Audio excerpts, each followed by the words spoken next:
All right, we got that is where the money is. All right, we got Jutaun in the house. We got Jake, Jamie, and Moon. How you fellas feeling? Good, man. Yeah, how you feeling?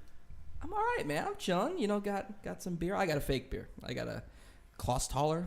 I've never had non-alcoholic. Oh, is it non-alcoholic? Yeah, I've been trying this thing with my girlfriend. We're okay. just trying to like take it easy. Non-alcoholic beer. I didn't even know they made that. Bro, What? try this. Try it. I did not know. Germaphobe? No, I am. Try it. It's not the same. To me, it's like, what's the point? Well, How does this not have? I mean, there is a point if you're alcoholic. I tastes get like that. I'm not saying I'm an alcoholic. But I'm just saying it tastes like tastes like beer. If Yeah. For me, if I'm like, I think I'm good. Jake is a yeah, germaphobe. he's not. He's not. He really is, Joe. He's like, I'm just gonna look at it and give it back. I admire the label. Yes. Yeah. Klostaller, our sponsor for today's episode. Just kidding. They got yingers over there. Yes, sir. All right, let's just do this, man. Okay. These are the Evans brothers. Are you guys the only kids in your family? No, we got a brother, little brother. Yeah. Okay. And do you all play music and sing and No. John is not musically. He is not. John? That's his name, John. John. John. That's just his, stuck yeah. with him. It's been his How old name is he now? Like since 26. It's John. Yeah, but his name's John. We call him John. But we've been John. calling him John ever since he was a little boy, and it'll never go away. Little boy. He's Yes. going to listen to this podcast. So mother. He's about to get married, and we're Yeah. gonna call him He's John. gonna be getting called John at his wedding. Are one of you guys the best man at the wedding? You're gonna better have John in there. Oh, No. sorry to hit it something sore. No. Are you?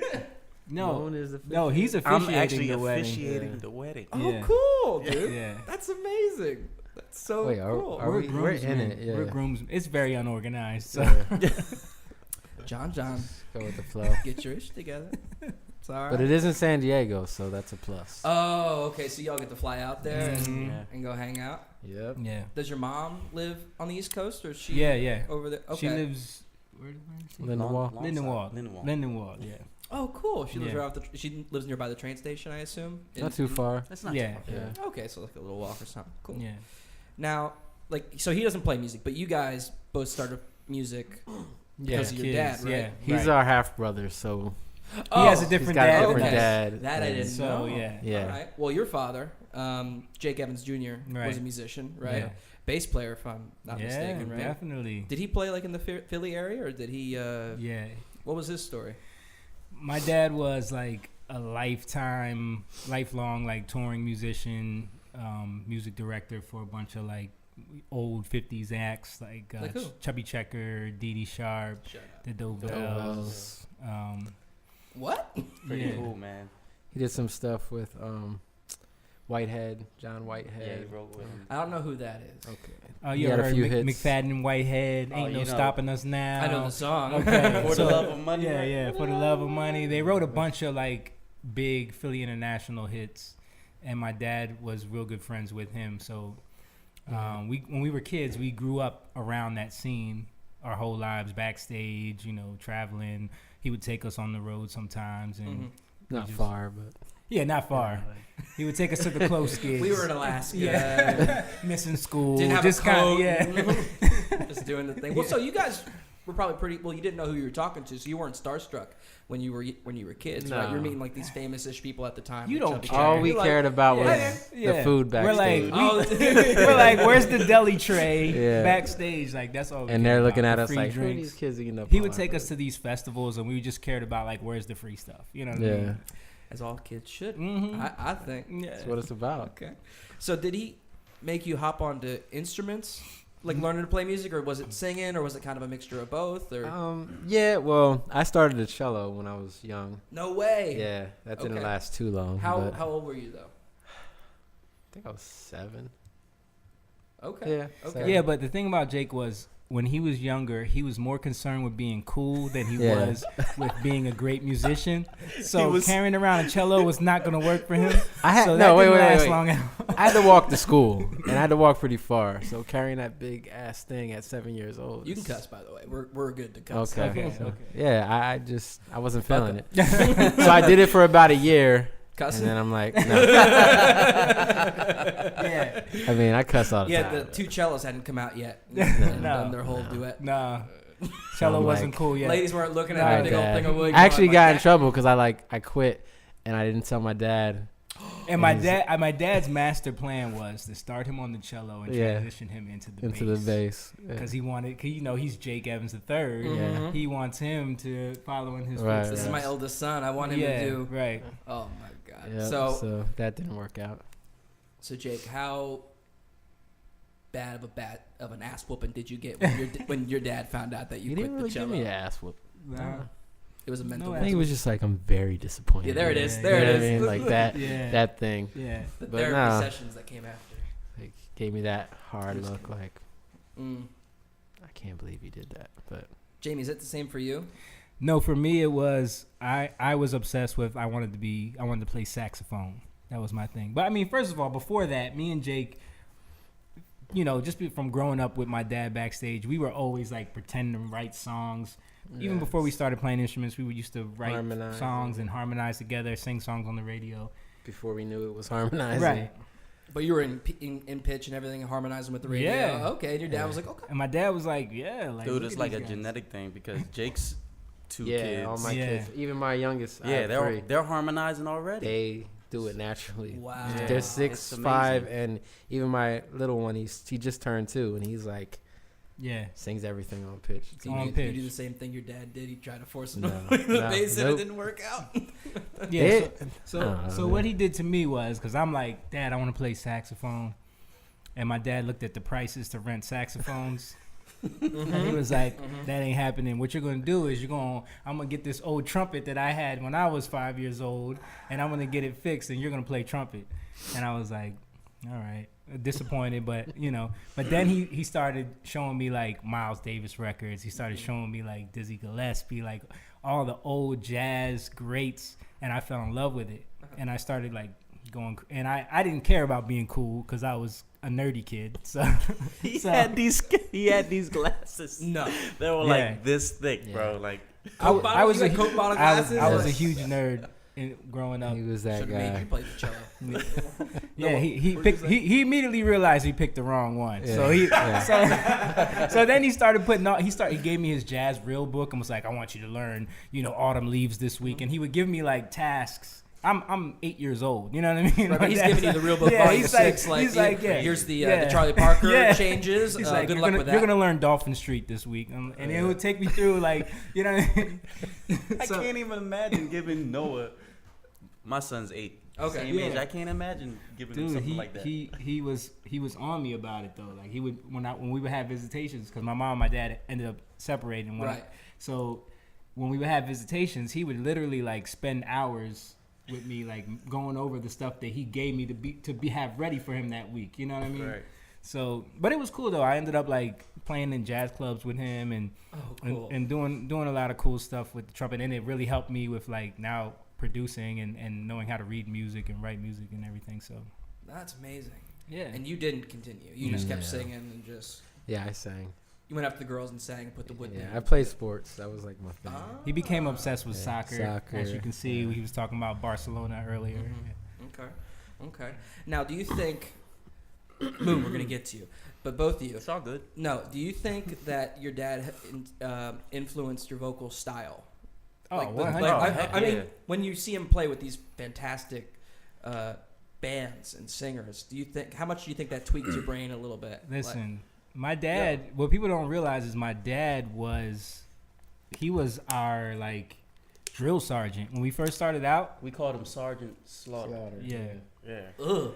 Yeah, he was like Joe Joe Jackson. Joe Jackson. I was They about used to bring up they the used to call him Jackson Joe vibe. Jackson because Yeah. when we were probably like 15, 16 when we came to him like, we're going to sing and we have a group and it's all of Yeah. our friends. And my dad was like, really? Okay. Oh, no. Yeah. Okay. Y'all want to sing? All right.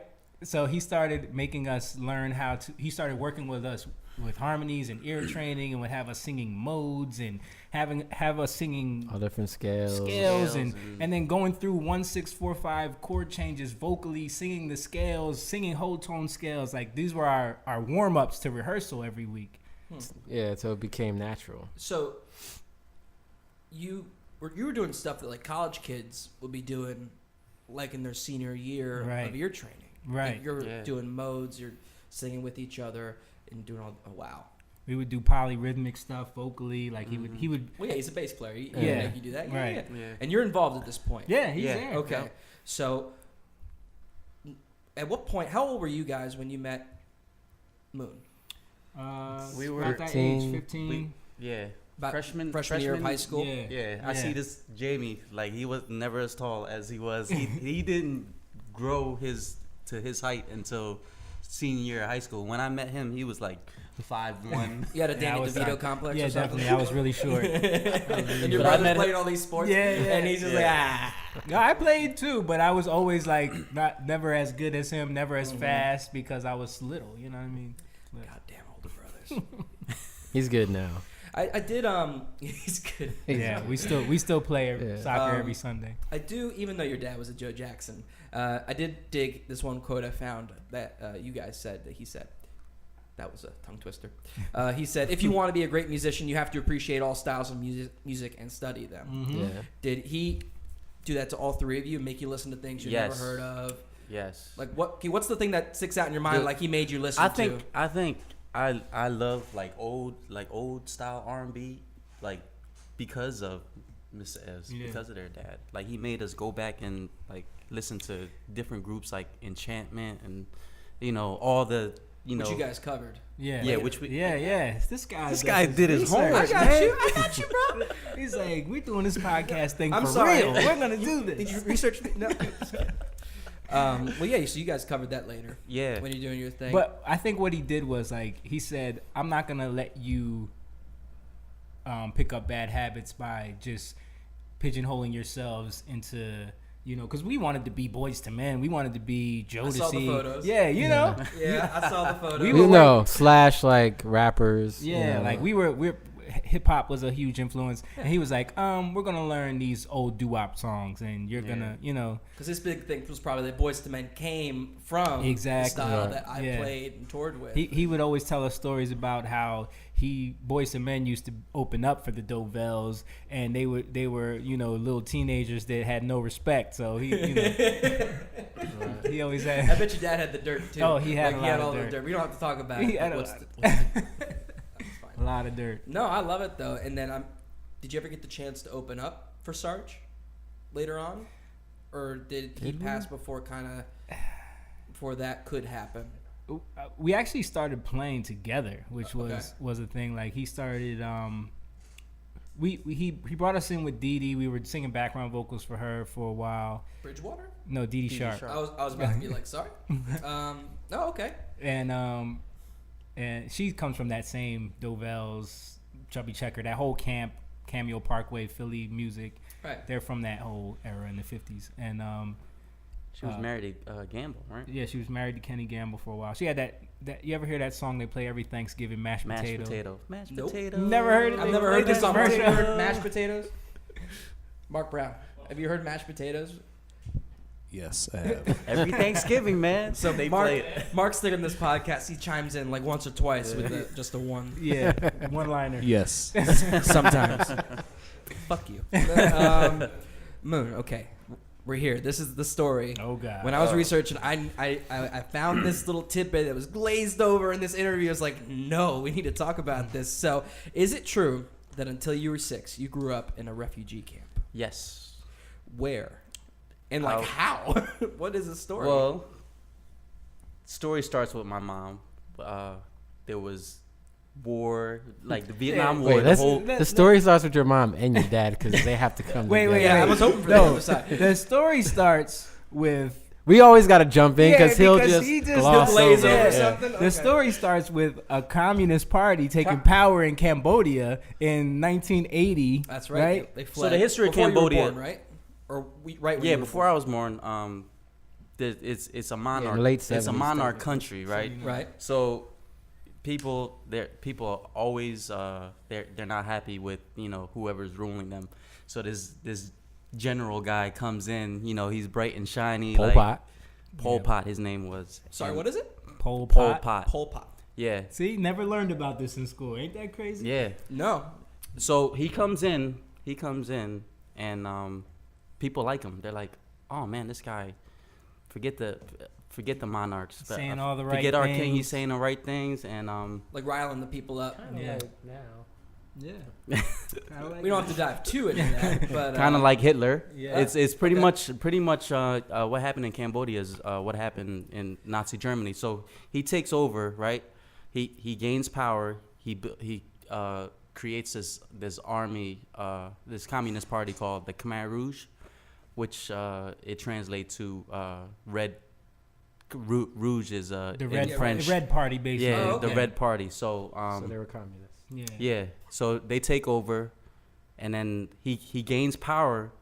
He ends up evacuating all the cities, and he like captures all these people. Because he has this the- ideology that like the true man or the true Cambodian is the ones that work the farms, and anyone Yeah. who's educated or anyone who lives in the city is evil and they need to die. Yeah, Really? So he starts slaughtering anyone who's a teacher, anyone who's a doctor, Anybody anyone who who- lives in the city. So he was going after intellectuals and white collar, which as was Yeah. opposed to- crazy. Which Right. was crazy because the dude went to like he studied in France. Of course, He studied. did. He, So he went to It's like study. a complex. So he I studied I want to be Western. the smartest guy in the country. Yeah. So he's like, once he evacuates everybody out of the city, he's like, he tricks them. He's like, who's ever a teacher, you're a doctor, we need you, and he would gather all of them, and then he would blindfold all of them, take them to these ditches. This is just like one thing that they would do: take them to these ditches, bangs them over the head with a shovel, and just throw them in a ditch. You need to research it, man. This guy He killed millions of people, man. Really, I Two had Millions of 2.3 people. million of his own people. He would bring them into the city, and they turned the entire city into basically a concentration camp where they would bring people in. They would interrogate them. He thought everyone was out to get him. Yeah, if know. you were like if you had like Chinese blood, you're dead. Yeah. If you were Vietnamese, you're dead. But then what he did was the people that he let live, which were the farmers, the farming class, and like the working class people, he would take them in and enslave them and make them work the fields. They would have to Or work. the women. The women would have to like clear dead bodies. They would have to like Oh work the fields, like young children. He would take them Yeah. like from the ages of like 11, 12, 13 years old. He would just take you away from your family.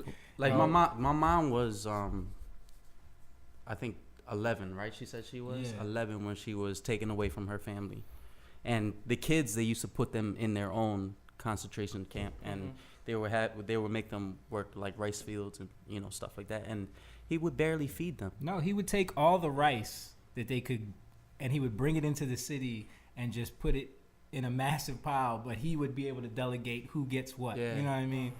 And so people were starving. It was Yeah. it was insane. But that's where his mom comes Yeah. in. Like she was taken away from her family, Okay. and she was forced to. She was telling us we interviewed her. Like we were gonna put it up on our YouTube channel because we interviewed her to get the story, and she was telling us that like she had to clear 11, 12 years old, had to go out on the fields and basically pick up dead bodies off the people with blown off torsos, people dead bodies all the time. That was her job, was to clear bodies from the fields, minefields and everything.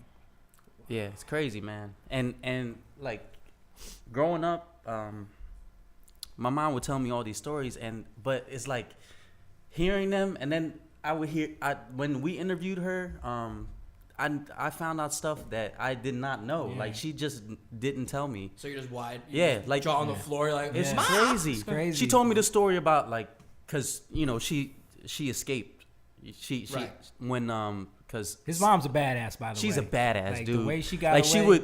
she would be the one, like all of her friends that where she was living with, like, yo, you're crazy, because they would be hungry, so she would be the one, like when they go to sleep, right, the soldier would be sleeping on the hammock, she would be the one that sneak underneath of him and steal grab his food. his rice or corn or whatever, Yeah. like that. wow.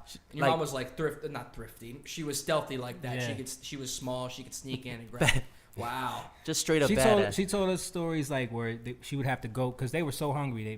They would like go and try to find food, steal it. If they got caught, they were dead. You know what I mean? She Yeah. told us one time she went into this field cornfield. The cornfield, and Yeah. she was piling it up, and a soldier found her, and he literally put the gun to her back, and she thought she was going to die, but she just started running, and he didn't shoot her for some reason. She said that thank God. I think it was somebody that she knew from like her old town or something wow. like that, where it was like I could not be here right now, like. But you think the guy recognized her? Yeah. From the I think town. That's what she I was think saying, like- yeah, I think that's what she said, that the guy knew her, but but if it was anybody else, she would have been Damn me, dead. all she had to do is look right down the barrel. Yeah. She's running. Yeah. That elephant story is crazy. Yeah, once she escaped, right? She escaped with her her best friend, one of her best friends. Once South Vietnam came in to invade Cambodia because they knew what was going on or whatever, so they escaped, and they were so hungry. They were traveling. It was like 300 miles to the border of Thailand. They had to walk from Yeah. where they were to go to Thailand to get Refuge. To get refuge. Yeah. So she had to go by foot, and she was telling us like they were eating bugs, leaves, whatever they Anything that could they can find. That's a lot of the reason why now, like when you go to Cambodia, they still eat the same. tarantulas Like, Yeah. they ate a lot of that stuff because Okay. food was so scarce that Mhm. they just started making stuff up. So that became the thing now. So when Right. you go there now, they eat crazy It's stuff. just because of this war. Yeah. What? Right. I mean, Part that's of it. It's part of it it just being hungry. It sort of Well, I becomes understood, culture, yeah. just like like the black By- culture still eat like the Chitlins, yeah. chitlins and stuff like that. It just becomes part of culture. The same thing for Cambodia, but once my mom escaped, they were traveling on this road and they saw a dead elephant, right? So they They're go. hungry. They're hungry. She they go, said they that go to people town. had like ate all the meat off of it, so Yeah. there was only like some skin left. Oh my So God. they started eating it, and she saw her best friend like die from like choking on this elephant. Yeah, she said they were sitting like this close, and both of them were eating, and her friend just like went into like convulsions and literally just died on the spot right there. Yeah. And- From eating the elephant, or Yeah, just, from something about something she happened to reacted her. She to. couldn't Maybe the take meat it, was so- bad, the piece that she got was bad, maybe. Yeah. But she died right there. oh my God, Dude, like it Dude, sounds. she told us that when they were walking, they would see babies that are alive crawling on the mother that died on the road. Like the mother was just breastfeeding them, and the babies it was like going yeah, for the teeth. yeah, and just like yeah, Oh my. Dude, I like can't crazy imagine. stuff that she saw. Yeah. You need to release that video, Right. and like let people hear the whole story. There's Like, there's a There's a movie about there's a movie on Netflix. I was about Well, to bring the- that up. I saw it. Oh, You watched it? It's really good. Yeah. I don't remember the name of it offhand. It's called. I actually read the book like years and probably 10 years ago. It's called First They Killed My Father, and Angelina Jolie Yeah. produced it. I watched it with my mom. She was like in tears the whole time. But oh, man. once we were done watching it, she was like, "That is bad, but it's almost nowhere near as It was- bad right, she as said- what really happened." What really happened was 10 You know. times worse than that. You know. But like when she watched the movie, she tapped into that part of her life and she saw it all again. Yeah. Yeah. Yep. Oh my God. Yeah, I can't crazy. imagine being in the room like talking to her about it like after Right. the film. Yeah. And mind you, the film kind of goes to a positive end. Mhm. Like when Yeah. all the kids, like the They the found each characters other. meet up Yeah. at the end. That's it. Yeah. Breaks your heart because the parents don't two of the characters, the kids don't survive in the film. Yeah. I'm I think blanking. the baby didn't survive. Right. In a It's been a second since I remember. Yeah. But yeah. It's you all need to release that video because I would watch your mom's stories because Crazy. if she got more stories like the elephant and then story. his dad was a soldier that was forced to yeah. fight. He was. There. If you don't fight for the Khmer Rouge and they're coming after you, you're dead. So it's like you're the forced women to- were forced. The okay. women were first forced to work, and the men were forced to be in the army, basically. So it's like you can't really, even though these people did all these bad things, it's like, they were trying to survive at the same time. It's like, So they both ended up escaping, and they met in the refugee camp, and that's where him Mhm. and his brother were born. Wow. yeah. Wait, I'm sorry, I blanked out for a second. Did your dad and your mom meet? How did they meet? They met at the refugee camp. Like, Okay. once Vietnam came in, my dad was out. Boom. Yeah. Too. Like, Everything started breaking down. So Yeah. a lot of People escaped okay. and fled to Mhm. Thailand, and there was refugee camps set up, which was also another nightmare because they had no food. People were starving. People were the the food soldiers. that they did have, they would come in and steal it. The soldiers that were like defected from the army now would come into the refugee camp and shoot people up and Yeah. take the food that they had. Right, because they knew it was all there. Right. They knew where to Mhm. go. Exactly. there's certain things that I remember from, I remember everything like a dream. Like, I remember hearing gunshots, and we would have to go hide in the pig pens, and it's just crazy. Wow. But I feel like that's nothing compared to what my mom went through. That's why I always say, I'm like, I got the good part. The worst story he has is when he was brought to America finally. The only thing they had for him to eat was Kentucky Fried Chicken, and he was highly upset because They he didn't have no wanted some rice. Yeah. His mom told us that story. We were dying. He was crying. Yeah. And it was so funny. I don't even so remember funny that. to us because this guy always was wants so rice. annoying. Like when we He first started always- touring, He he always wanted rice. I gotta find a Chinese Yo, restaurant. dude, I Like, did, like, they always would want to eat like something like pizza, and I didn't have a love for Asians don't eat cheese. They don't. I grew a love for cheese. I love cheese right now. Like, but not until I was like maybe like 28 or something like Yeah. that. But Yo, what is Well- this provolone? Provolone. when we were touring, man, I would get so mad because Bread and cheese plates? they go and Listen. eat pizza. I would walk and try to find We my used own to have Chinese. to eat cheap, and we would order pizza, and he would get mad and leave and walk. He would walk for miles to find him some rice, man. Yeah, I have a couple friends that live out in Ohio, and they say that good Chinese food is pretty scarce. We'll put it that way. We'll do. Okay, you got involved with a Christian group that brought you to America, you and your family, and they brought you. Let me make sure I get this right. San Francisco, somewhere, and then Yeah, we right? flew in. It was a Christian organization that sponsored. Who was it? Do you remember? I don't. See, I would love to have Dream. that information, man. Yeah. Like, it was his family that sponsored us to come, and we ended up. Flew into San Francisco, and then we flew to Memphis, Tennessee, Okay. and we stayed with them for about a year, till my mom and my dad saved up enough money, and then we went to South Philly. So We're all the Cambodia. That's where we're all Yeah. little Cambodia, pretty much. Okay, so you move there, and then your parents get divorced, Yeah. and then your stepdad comes in. How quick was your stepdad kind of involved in your life? I was 6 when I came to the States, Mhm. and 9 when I moved to South Jersey. So And that's when you moved to Williamstown, was it? Williamstown, New Jersey, Okay. and that's where where he lives to this day. I still live. I still live there. Eating rice in Williamstown. Mm-hmm. They said it, not me. Okay, so your stepdad comes in. He's the one that kind of taught you all about music, and that's when your love for music kind of became apparent. Well, I always loved music. But I remember stealing his music because he had like tapes showing our age right Yeah. now. And his dad was an older white gentleman, so that his taste in music. was- Righteous Brothers. Yeah, I would steal his tapes. Righteous Brothers. I love that song. Unchained Melody. Yeah, that's a good one. Yeah. What great. else? What else was he showing you? Just a whole bunch of doo-wop stuff. Mm-hmm. And lo and behold, you'd be involved in Yeah. the doo-wop Yeah. stuff Right. Yep. when you met these guys in high Yep. school. Mhm. And their dad introduced me to like soul R&B, which I still listen to now. I love R&B. Well, here's my question: when did you discover that you had a voice for singing? Like when did you realize I could sing a little?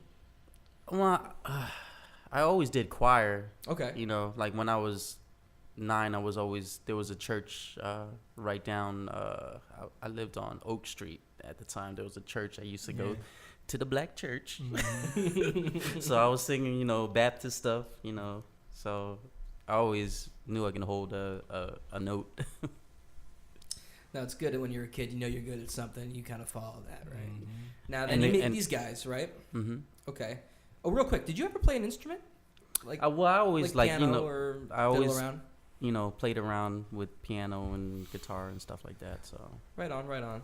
Because primarily you two don't play any instruments with the band. Right. yeah, I played with you and we guys years ago at this point. I don't remember. I don't know Has it who's been doing. years? Hasn't It's been been. that I think it's long. been. I played drums for you guys for Music was that Music Fest, It was right? that. Was it a Blueberry Festival? No, No, it was Music Apple Fest. Farm. Apple Farm, that's what it Yeah, was. Right, right. And I remember you guys didn't play at the time. I don't know how you guys have No. evolved. In any I way. play the tambourine. That's it. Bro, the tambourine is where it's at. Tambourine. Have you been to New Orleans? Yeah. They got We- the church tambourine. I do the piano to write songs, but I will not be on stage playing Yeah. the piano. Same thing. All right, Jutaun fans, that's your goal. Is you need a couple signs. Be like, where's the piano? He's playing second keys. All right, so you guys all meet in high school. Yep. Freshmen in high school. Mm-hmm.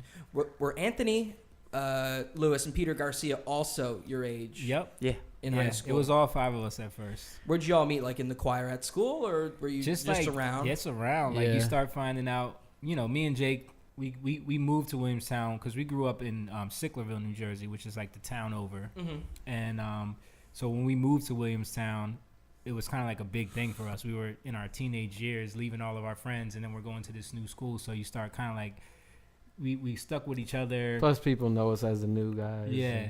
Mm. And then you start finding out who's who, and you start finding out, oh, this guy, Anthony, his nickname was Brian because that's his middle name. So they're like, oh, Brian, he's a singer, and We called him B Love. Yeah, E-Love. B. Oh, B-Love. B-Love. Sorry, I heard E-Love. And Simone's a singer. They used to call him Sam in school. Sam, he sings, and Pete. And He's just like, yeah. Yo, let me just tell this story. Here The we first go. time I saw Simone, okay, this guy, he had a girlfriend right at the time, Amy. What's up, Amy? Amy's been. They were together Hard for call so out. long, right? Like, Simone they were and Amy together were for like 8 years. Yeah, we're You- together forever. You were with the girl for 8 years. probably longer than. probably longer. Maybe 10 years. Oh wow.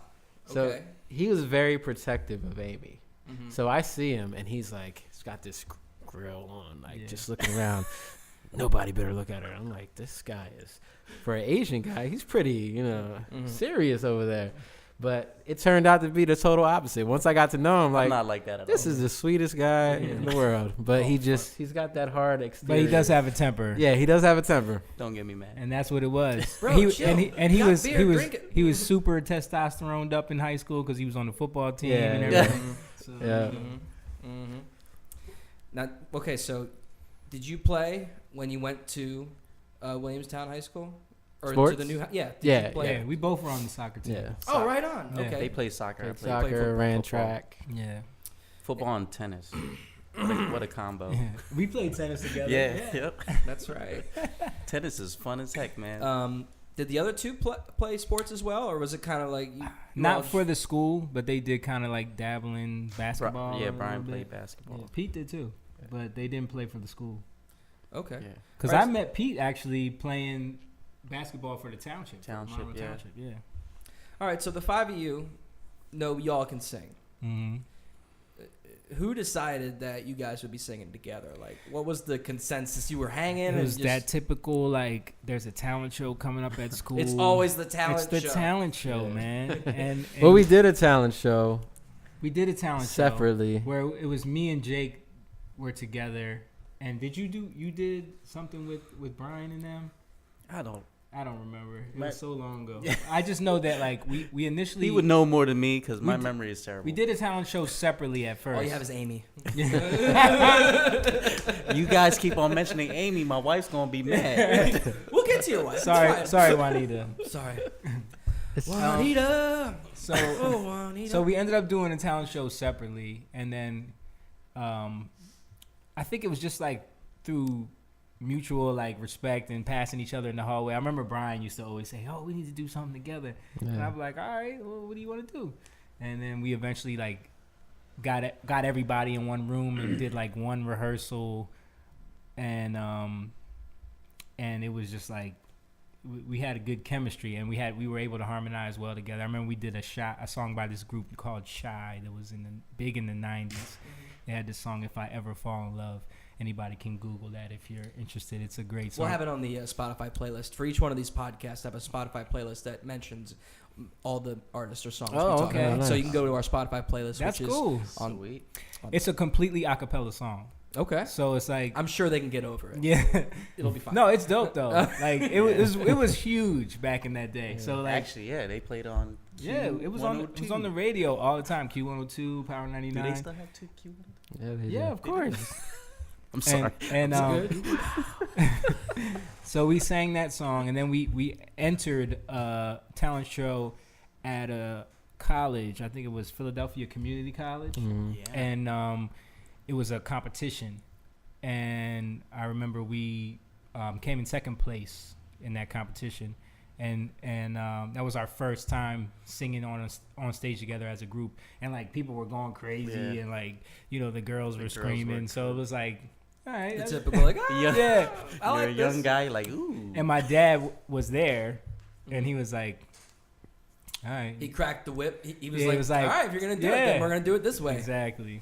So you guys had the dream of being like the next Boys to Men, like new style R&B group. Right. Was his vision the same, your dad, or did he want you to kind of be what he grew up with or what he was kind of doing? No, he didn't care. He just wanted us to learn the music. Like he wanted us, like if you're gonna do it, you got to do it. Okay. He wanted us to be more. He wanted us to be Well-rounded. and technically capable. Like he Yeah. wanted us to know music. He would teach us theory in like when we would, because we would rehearse 3 days a week. I think we did like 5-hour rehearsals 3 days a week, and yeah, it was Even our rehearsals are only like maybe 2 some days. yeah, right. Yeah, I mean that's So- what we do now, right? So the But- Sarge is cracking the whip. Yeah, we're starting out. We're young. We have nothing else to do, right? So Right, it's- you have no idea this is not the norm. Yeah. You're like, oh my god, this 5-hour rehearsal. Right. I'm so excited. Yeah. That's And the genius. rehearsal starts with an hour of like modal scales, you know what I mean? And then you go into learning the cycle Actually of fifths and yeah. singing around the cycle of fifths, you know what I mean? You don't- Then Psychological rehearsals. the next yeah, right. break me. The next week you do the fourths, the cycle of fourths to go the other way. And it's like because he wanted us to learn the theory, he wanted us to know what we were doing. And then we ended up going to college for music theory and learning, even more. Did y'all go to the same college? Yeah, we just went to Camden County. Okay. Right Yeah, on. just to learn music theory more, keep our chops up, Right on. So you guys got together, what, 99? 99 was the date of that first show. Okay. Yeah. And then, so you guys are doing these 5-hour rehearsals, then you put out your first record, or it was a record, right? It was How Bad Do You Want It? No, No. Or the we EP put out an came EP, out. EP. before that Yeah. called It's Been a Long Time. Oh, okay. Because it had been a long time that we had been rehearsing. Okay, so the order of the records would be It's Been a Long Time, and then it went to the full record, which is How Bad You How Want It. Bad. And then you guys did another EP Right, after that called Say It. right, Right. right. Now, at what point did Pete and Brian kind of fall off? So Brian was first. Brian was first. Brian kind of faded out after Say It. After Say It, we were on a tour when Say It came out, where we were touring around the country, and he was kind of like fading out at that time, but we were still kind of dragging him along. And then while we were working on the next record, which ended up being Love Changes Things, that's when he left the group at that point. So we finished that record without him. That was our first record without Brian. And then Yeah, that was the album. yeah, and then like I think not long after that record came out, that was when 2009, right? Yeah, that's when 2009. Pete Pete left. was- Yeah. He was gone. Okay. So at what point did Leon Huff kind of become involved? That was I know you guys had been involved with him with your dad, but at what point did he come involved with like Jutaun when you guys were like writing music? that was 2010. 10, 2010 we were on this show, this NBC 10 show. Remember when they had the 10 show? I played yeah. the 10 show. Yeah. So we played that a couple times. They had this songwriting competition that we entered, and we ended up winning. And in the midst of all of that, we met somebody that said they knew Gamble and Huff, and they wanted us. It was actually we filmed in the morning, and then we had another show, right? Right. Somewhere in Yeah, Philly. we filmed in the morning. That was another day. Hey, real quick before we kind of continue, people probably don't know who Gamble and Huff are. Gamble and Huff are two famous producers and songwriters, and they were Famous isn't the Well, word. no, Yeah. well, Hall of Fame. infamous. Yeah, They, they're they like define the Philly sound, and with tons of acts. they pretty much owned the 1970s in the music business. Mhm. Like they shaped the entire sound of music. Disco came from their music, you know what I mean? And I think people that don't know how big they were really missed out on a huge catalog of music, like something that just totally changed everything, from the OJs to Teddy Pendergrass, and even the Jacksons did a record with them. Which record was that? Do you remember? Um, The Jackson record? all I know is that song "Let Me Show You the Way to Go." You ever Yeah. heard that song? Mhm. That was done. I don't under remember Philly the name of International, it. but I think Album. it might have been the Jacksons record. Like after they were not the Jackson 5 anymore, and they kind of were the Jacksons. I think it might have been that record.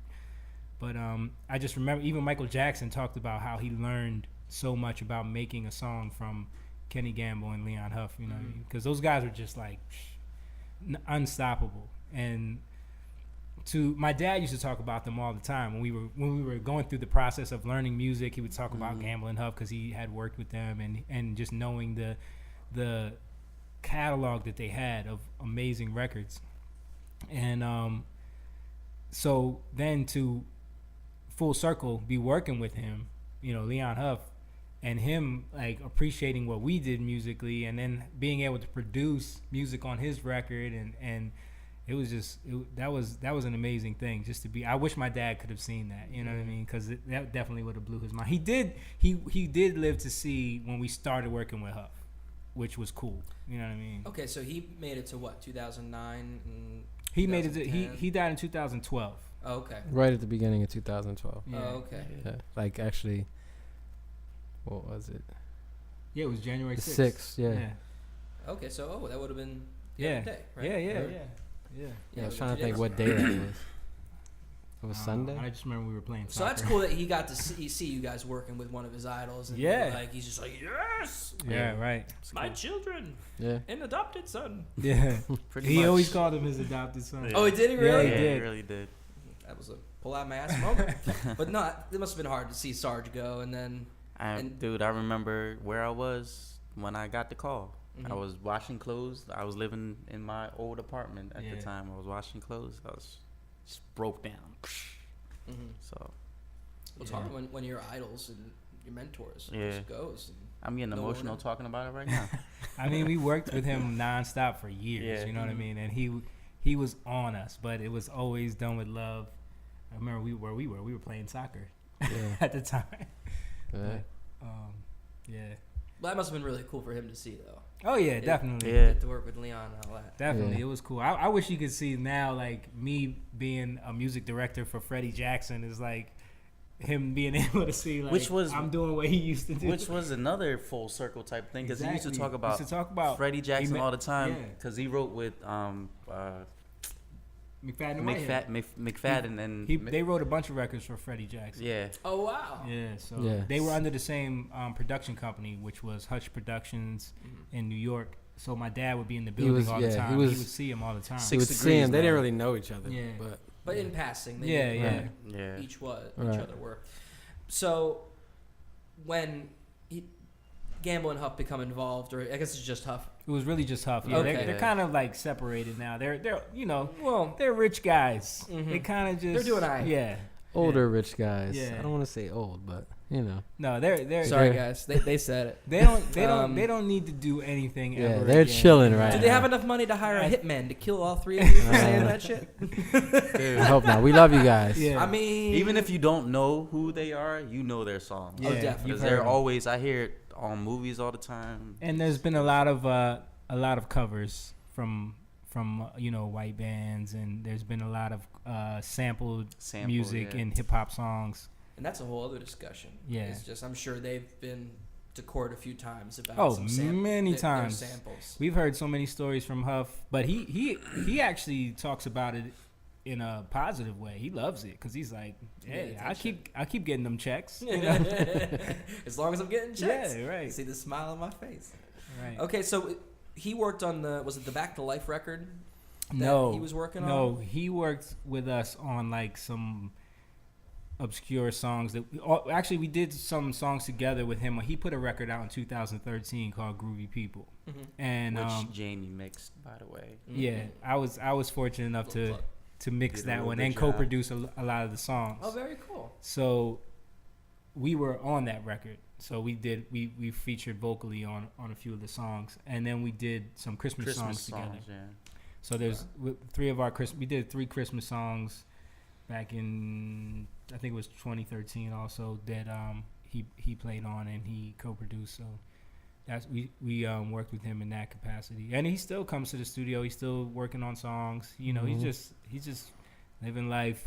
You know, he has so much music in his head that he needs to come. He'll call every once in a while. Can I come to the studio? Yeah. This is your studio in Camden. Yeah. Like, he's so laid back. Dude is Yeah. like, Okay. It's a cool dude. yeah, very. It was a laid shame. back. I was going to school at UArts 2012 or 11, and that's when the fire happened. Oh, Over wow. Happened at Gamble and Huff on Broad Street. Right. Was that their main hub? I didn't quite know this Yeah. story. That was their main That was recording the studio. that was the building. Yeah, somebody was telling me, and you can probably validate this, that a bum broke in Yeah. and started a fire, Yep. and then the whole studio just went up in flames. Went up in flames. Isn't Yeah. that crazy? Well, no, the studio was good, right? Or was it just the downstairs? But- No, a lot of it was burnt up, but Oh, really? but there was rooms that were safe. There was just a lot of smoke damage, so they just kind of like didn't. And you guys got a couple pieces of gear in your studio from their studio. Yeah. Crazy. Carter Fox, who's your bass player, was telling me the story that you guys have a synthesizer that only you and Stevie Wonder Right. have. Yes. What is it? It's a Yamaha ES2. It's Okay. like maybe he'll know that it's like one of the first synthesized organ. Like it's like a giant organ, but it's all synthesizer based. You ever see one of those? It's like, And Mark got interested. it looks like a giant white spaceship. Like if Yeah. you Google Yeah. it, It like, does. And it has these it has 2 giant Leslie-sized speakers, but they're not Leslie's, but they're giant. And it's made by Yamaha. And it's heavy as shit. Yeah, we had to because carry we that. had We to had to carry that thing down 2 I have flights of steps. We have to carry Leslie's. Yeah. I know what you're talking about. Yeah. So we use that on Sorry. the Back to Life record though. Oh, that's Yeah. great. Yeah. And so you just recorded in house for that record, right? You did it at Yeah. the studio in Camden. we recorded some stuff in other studios. We recorded some of that in Drexel's studio. That's right. And then we recorded Back to Life. The song Back to Life. We recorded most of that stuff in at Forge recording. okay. With Ron. Mhm. Yeah. So, but everything else was done in our studio. Okay, but the Drexel studio, you guys had an in at Drexel. Was it just Carter who was going there at the Carter time, or- and Butch, who was our drummer, Butch Seriani. Great drummer. Yeah, he was our drummer at the time, and now he's super Odd Kid Out. producer. He's Yeah, a superstar. goes by no Odd Kid longer Out. Butch. What's he doing these days? He's killing it, making like instrumental music, like Yeah, he texted me for my birthday. He said he's working on a new album now. So Very cool. But he's working with Skrillex. Skrillex, yeah. I think Oh. I think he's signed under Skrillex right now, and he's Yeah, he was out in L.A. for a while. I think he's home now. he's home now because he Yeah. just texted me yesterday. Okay. Yeah. So he was the drummer in your band at the time, Mhm. along with Carter Fox, who I've mentioned. He plays bass for you guys, Right. and then Right. Steve. Steve Yeah, Steve Hansberger.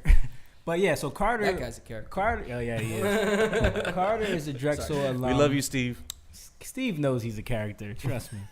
And Steve Carter was an alum of Drexel at the time, and Butch was going there at the time. Okay. Both for the same program, which was like the music business degree or whatever.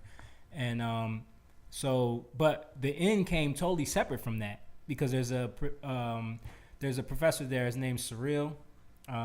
He I don't know if he still teaches there, but at the time he was teaching the analog recording class, which is like full tape recording, so they needed a band to bring in as like the case study to record for the class, to teach them how to record the tape and use the SSL board, all that stuff. So they hit us up to come in there and do that.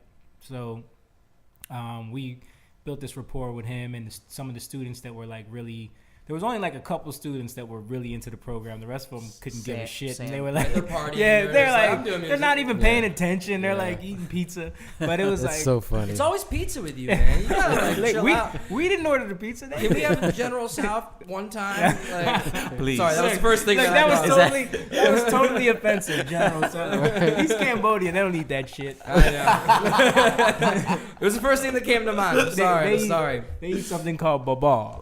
It's What's like, football?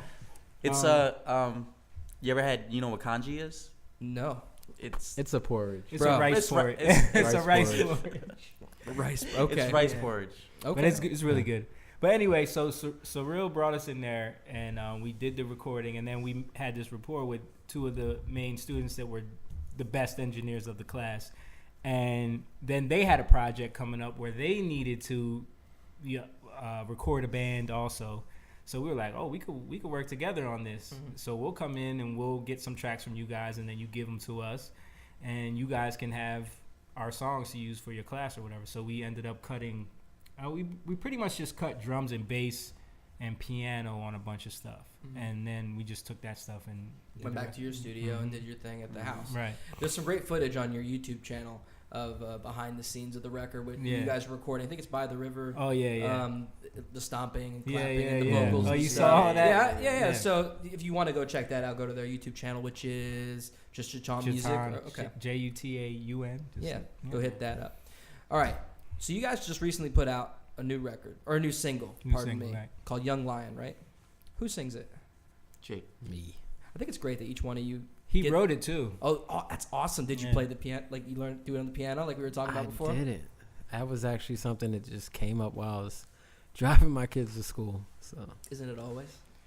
And The then- good stuff always is It's you like weird. getting the recorder out to like. I don't know record. how I just young lion, and I just got the rest eventually. Like I don't know. Sometimes it happens like that. No, absolutely. Sometimes I'm playing and it'll come, and you never know. Yeah, Mark and I have talked about a couple. Even though we're an instrumental band, sometimes you get just a stupid old melody stuck in your Mhm. head, Yeah. and you mumble it into your phone. You forget about it. You find it like a week later, like Yeah. and you have to go write it real quick. Right. That's right. We have a pretty dope remix too. Oh yeah, that's Oh, I gonna can't be wait to coming hear out that. soon. It is. Well, real quick, I think it's great that each one of you sing lead on your tunes. Like, I don't know if you guys have a deal or do you guys figure out who sounds best on whatever songs y'all write? Or Yeah. is it just kind of like whoever brings it to the group sings that tune? No, it's just It's kind of whatever. Like, yeah. I mean, I think it's like this. Like sometimes I'll write a Go to song. town. Yeah, go. Like we just did a song we wrote, Higher Love, and Simone was talking about that before you got here. oh yeah. I just assumed, like, he was like, yeah, I just heard your new record. I just assumed that he was talking about Higher Love. I don't know why. Because I Okay. just thought Why would he hear that? Hey, Moon, eat the mic, man. You gotta Oh, my eat that bad. mic. It's all good. My Yeah, so I wrote that, but I'm like, that sounds like you would sing that, not me, you know, because you got that falsetto. He's got like this high falsetto thing he does, and I can't do it, so Oh, He can do it. no, not like you. Well, the song has Do you want like me to leave like the room? like I was talking.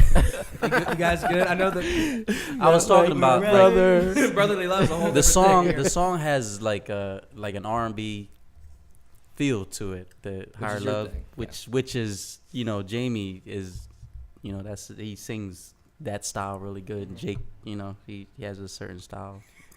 I don't He's sing that. okay. You trying to say I don't sing that style? Like, is that You know you're what I trying to mean. say? Well, hold on, No, so but is- Jake definitely has like a distinct like kind of sound to his voice that works well with like a Young Lion type record or like Yeah. Back to Life, those type of songs. Well, here's my question. So you guys kind of know each other's wheelhouse. So is that the way that vocals are kind of decided? Whoever's leading that song is whoever sounds best on it, no matter Yeah. who wrote it. Yeah, Yeah. usually, yeah. 100%. As long as it's natural that way. Yeah. Yeah. I think it's I mean, yeah, all our songs we write from the heart, and There's some songs where it's like we'll switch off in the song, like sing one half, the other, you know, and then we'll yeah, switch back. yeah. So it's never a formula to it. It's like we just feel it out at the time and let it be what it's gonna be. Like gold, we switch off on the verses. So, Okay. but the harmony's always there. yeah, the harmony is the thing. The harmony stays the same. Usually, well, sometimes we switch, but Moan's always on the top. Simone is always on the He's top. always on note, the top. 'cause he's got the best voice for that high harmony. You know how like a Crosby, Stills, and Nash or something, like they always had the higher. Their harmony. Yeah, they had that stack that was like everybody sang their note because they sound the best on that note, and that's kind of like how we. Yeah, you have a structure system, right? so to speak, for your harmonies. We always know, like when we're doing harmonies, Yeah. we know where we're gonna be at. Right, you guys have been So- singing together now for 20 years. I say damn. So yeah, you better all know how your system works. Yo, that's crazy. I'm It about to will be get a 20 little- years in Has it been 20 April. years? Damn. We are in 2019, gentlemen. Dude, no, I mean, yeah. Yeah. It's 20 years. Since 99. Yeah.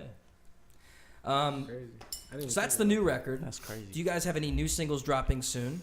We do. We have like he was saying, the remix to Young Lion, which is we totally switched up the feel. It's like, I mean, it's still got a reggae feel, but it's more of like a hip hop vibe. There's a rapper on it. Who'd you get on it? We got a guy that we know, a young guy who's a really good Christian rapper. His name is Abel, and I know the name. I don't know why. really, Yeah.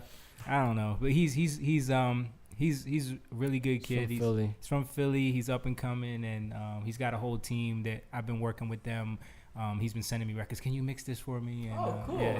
That's So- good that you guys can collaborate. In Yeah, that way. yeah. So The other question I had was some of your music is very, not very, it's kind of goes on the religious vein, but it's not Christian music. It's, Right. But Yeah. it's definitely influenced. Is that kind of intentional, or is it just kind of natural with the way that your songwriting process? I think a little bit of occurs. both, right? It's both. Yeah, I Yeah. think it's You know. natural.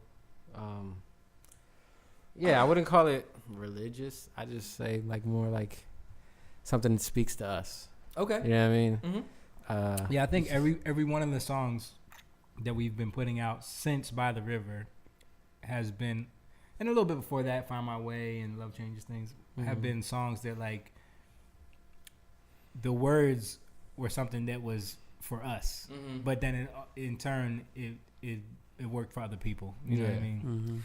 Do you guys find as you get old, Leon Huffway, that you're becoming more and more influenced by that sort of style?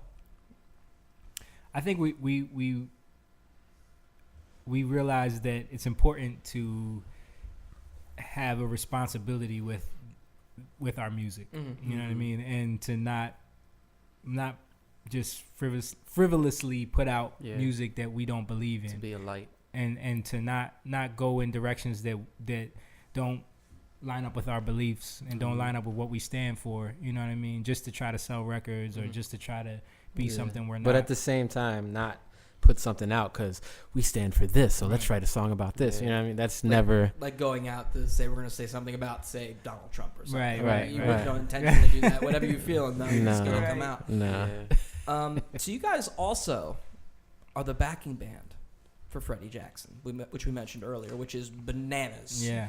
How did that even transpire? I know that from the stories I've heard that there were multiple bands backing up Freddie. Yeah.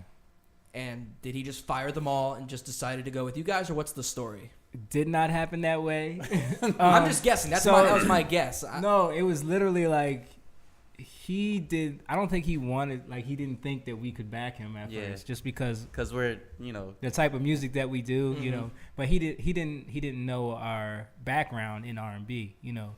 So he met us doing By the River. You know what I mean? So to him it was like, Yeah. So just to back up, our manager / the guy who runs our company is his manager. right.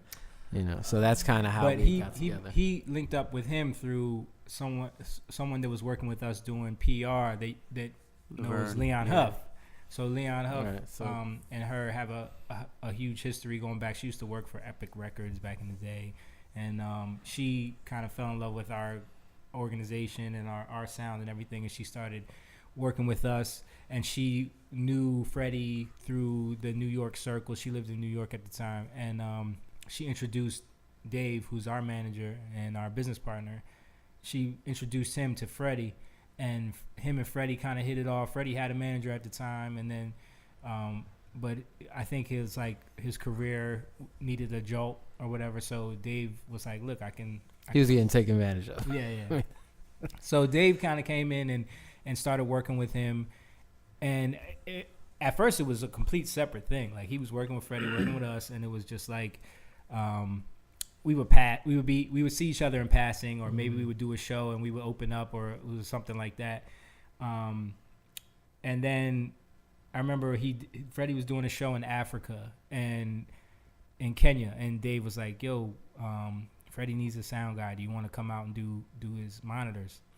And I was like, "Hell yeah!" You know, I get to go to Africa. Yeah, I get to be right. Get paid to go to Africa for and a I get week? to put Freddie Jackson on my right, list. exactly. So that was kind of like my first interaction with him in the capacity of like live show, and he really got to know me, and he started to trust me a little bit more. And then he's putting a record together, so of course Dave brings him to our studio. We have a song for him that he loves, and he wants to record it. So I ended up recording him, producing his vocals, and like basically producing the whole song. And we developed a rapport that way. And then a song that Jake wrote, by the way. Yeah. And then he had What song was that, real quick? It's called Find My Way. Okay. It's on his record. It's on his record called Love Signals. You can check that out too. It's available now. The song's called Find My Way. It's a really great song. But anyway, so then he had a small show in New York, which Dave was like, I want to get you guys on this show with Freddie to back him, because he doesn't want to bring a band in. It's only a couple songs. It's at a festival in Jamaica, Queens. You guys can get on stage and do a couple songs, and then just play for him. Just play like 2 or 3 songs. So we did like his biggest hits or whatever. And he liked it. He was like, "Wow, like my other bands need to watch out," or whatever. So that's a great compliment, right, coming from Freddie Jackson. He literally said that to me. He brought me into the car and said that to me, like, great job. The other bands really need to watch out. And then it was a while before we did another show with him, but we got another opportunity to do a couple songs at another small show. It was like that, but he still had like 4 or 5 bands at the time. One in Nashville, one in LA, one in New York. And then eventually, because I think we were more like dedicated to rehearsing his stuff and like really getting good musicians in on his stuff, that he started getting more comfortable with us. And we did a string of shows in Boston one time, where it was 4 shows in 2 nights, all back to back. And started out a little rough, because it was our first time doing like a 90-minute set with him. But by the 4th show, it was like it was hitting, and it was fire. And then ever since then, like the other bands started falling off, and now it's just us. What a great story, man. Are you guys on a tour with them a bunch this year? We have some stuff coming up February 2nd. There's a bunch. Yeah. February 2nd, February 15th, we're playing with Patti LaBelle and NJ Pack. Yeah. That name. That's what Jamie does. I've been holding that one on Patti LaBelle. He's a name dropper. I hear stories about her. Is it her fried chicken? No, she got the pie, right? The pie. The pie. Yeah. That's what it is. Yeah. A friend of mine, Matt Cappy, played trumpet for her for a couple of gigs. He was telling me about it. And then, so when does your full album come out? I don't think we're doing a full album. We got enough, right? Yeah, we got enough. I think we're just putting out singles. That seems to be the new thing for everybody. I think that's what we're gonna do. Yeah. Yeah. We're not really feeling the album right now. Yeah. Okay. Like, we're in the mode of just putting out songs. Like, we have a bunch of songs we ready got to a lot go. of songs. We got some really Different dope stuff, songs, man. Like, we're doing totally different than the Back to Life EP. But still, it's still us. Yeah. Still the That's harmony. exciting. The harmony's still there. We get bored. Yeah. Like we don't like doing the same thing. You know what I mean? Yeah, you'd rather do something like keep moving, move Yeah. forward, not play the same Experiment. songs all year. Yeah. Yeah. Let's play polka, guys. Yeah. Let's do it. I don't know Watch out about for Jutaun, the polka band. No, I think it's Coming to like, I think like one of the things that shaped this new music was, getting a lot of this gear from the Philly International building. Like one of the things we got was this 1982 analog synth. It's like the Roland SH-101. So like one of the songs that Jake was writing is a song called Beautiful Eyes, and I was trying to mess around with production on it, and I just started messing around with bass lines on this thing, and that kind of like took it into this whole direction with like 808s and analog synths, and so this new stuff is kind of more in that direction now, just because messing around with stuff, you know. So Definitely has an 80s vibe on most of the stuff. Okay. Oh, cool. Yeah. So is it mostly just three of you in the studio, like coming up with ideas, or do you have the band come through, or is it mostly just you guys? So for the most part, and then like I mean, Carter comes through, Carter and Steve will come yeah, through. they're the main guys. Right. And then you remember Jordan, the guitar player that played the show? Yeah, so he'll come Damiani? Damiani. Yeah. Damiani. I was so close. He plays in the Freddie band with us. Mm-hmm. So I bring him in and drop some guitar lines. He's a great guitar player. Yeah, man. Roll through it. He's real talented, so. It's really cool. I'm excited to hear you guys, your new stuff. Yeah, it's different, man. Absolutely.